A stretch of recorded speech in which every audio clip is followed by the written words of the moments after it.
ভাই, যত দিন যাচ্ছে খাদান নিয়ে এক্সাইটমেন্ট ক্রমশ অন্য লেভেলে গিয়ে পৌঁছচ্ছে। তোমাদের তো আমি আগের দিনই বললাম ছেলে দেবের যে লুক সামনে এসেছে, এবং সেখানে আমরা অনেকটা পুরনো দেবকে পাবো, পুরনো ভাবে পাবো।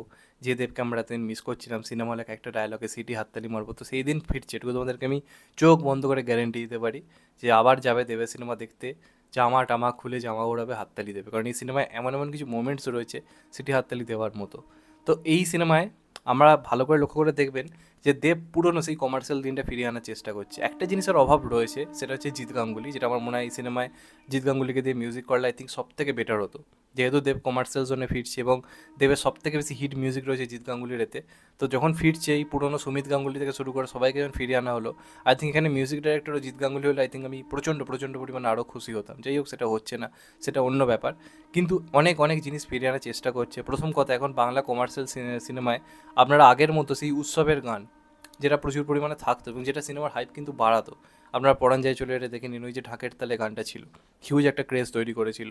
তারপর ধরুন খোকা 420 সম্ভবত একটা গান ছিল জয় গোপালা বলে, গানটা প্রচণ্ড প্রচণ্ড পরিমাণে তখন হিট হয়েছিল। এছাড়া তো অঙ্কুশের খিলাড়ি ফিলাড়ি এই ধরনের সিনেমাতে প্রচুর গান থাকতো, জিদ্দার সিনেমাতেও থাকতো ওই সময়। তো সেটা ইদানিংকালে বন্ধ হয়ে গেছে। তার বড় কারণ হচ্ছে যেহেতু কমার্শিয়াল মার্কেটটা খারাপ, সেক্ষেত্রে অত অত শিল্পীদের নিয়ে, যারা ধরুন পেছনে নাচছে, অত ব্যাকগ্রাউন্ড ড্যান্সারদের নিয়ে একটা সেট ডিজাইন করে একটা গানের জন্য খরচ করতে অনেকেই চাইছিল না, কারণ বাংলাতে এখন সেই কমার্শিয়াল মার্কেটটা প্রচণ্ড পরিমাণে খারাপ। যেন আপনারা ভেবে দেখুন, এই যে উইড্ডা গানটা, যেটা চাইলে তো সেই বসের যে প্রথম গানটা ছিল, হি ইজ দ্য বস বলে, যে অত লোকজনকে নিয়ে করতেই পারতো, কিন্তু কেন করেনি?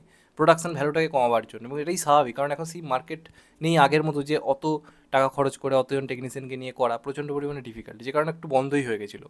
কিন্তু দেবদা তো পরপর বিরাট পরিমাণে সাকসেসফুল বক্স অফিস এনেছে, একটা হিউজ সাকসেসফুল এই মুহূর্তে তিনি অভিনেতা। তো যে কারণে তিনি কিন্তু এই সিনেমাতে প্রচণ্ড প্রচণ্ড পরিমাণে কিন্তু টাকা ঢালছে, এবং একটা সিনেমা, একটা কমার্শিয়াল সিনেমায় যা যা জিনিস দরকার, যে যে জিনিসগুলো দরকার, সব কিছুকে ফিরিয়ে আনার চেষ্টা চলছে।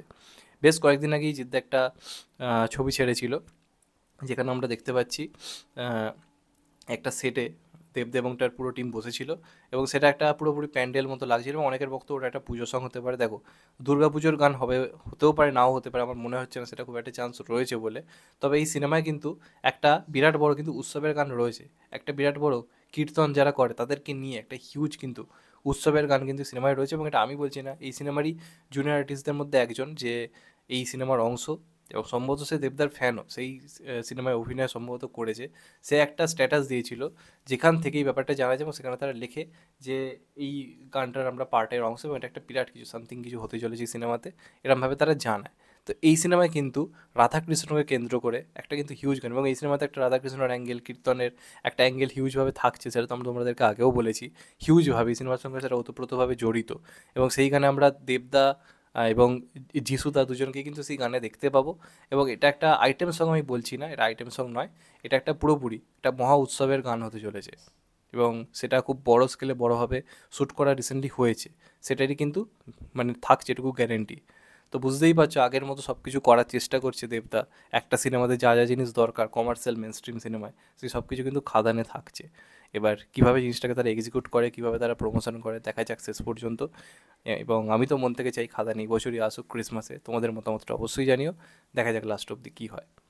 তো এটাই ছিল আজকের আপডেট। চ্যানেলটা নতুন হলে চ্যানেলটাকে সাবস্ক্রাইব করে দিও, and hit the bell icon. ভালো থেকো সবাই, টেক কেয়ার, নমস্কার। আবার দেখাবে হয়তো ভাই, সবাই ভালো থেকো, সুস্থ থেকো, টেক কেয়ার, বাই।